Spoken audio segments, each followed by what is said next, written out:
ended up having a meal with my wife at El Bulli in 2010. We were one of the 4,000 people out of 6 million people that got a reservation that year. And we dropped everything, went to Spain, had a 37-course meal that lasted 7.5 hours. A year later, I did write Ferran a letter, never expecting that he would respond to my inquiry about whether or not he made drawings, or even whether or not he would show them to me.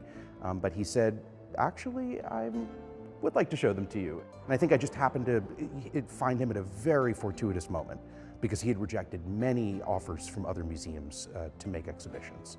I wasn't asking him to make food in the restaurant. I was asking him about something else, which was how he thinks. And I think for Ferran, he was kind of moving on to the next stage in his life, the next stage in his career.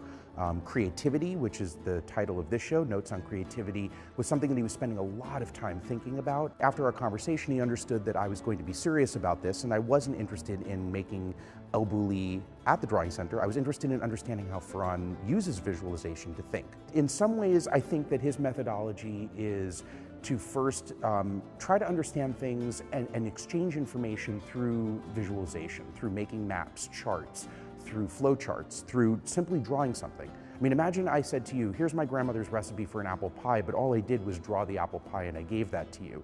I mean, think also about the ways that we pass down food tradition.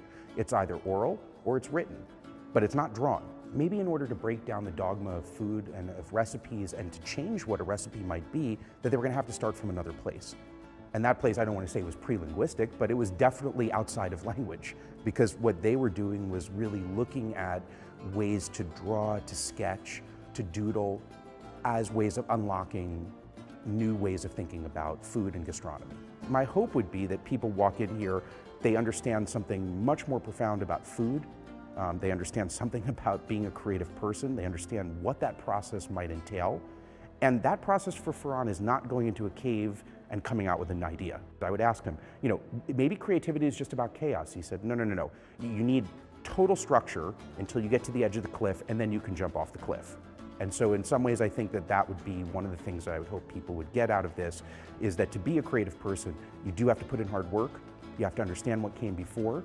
But then once you have all those pieces and you really put the time in and the energy and the effort, you can do something like Ferran did, and move the ball, you know, thousands of yards down the field, and totally change the way that we think about food. And I think he's definitely the most innovative and creative thinker in food in the past 20 years.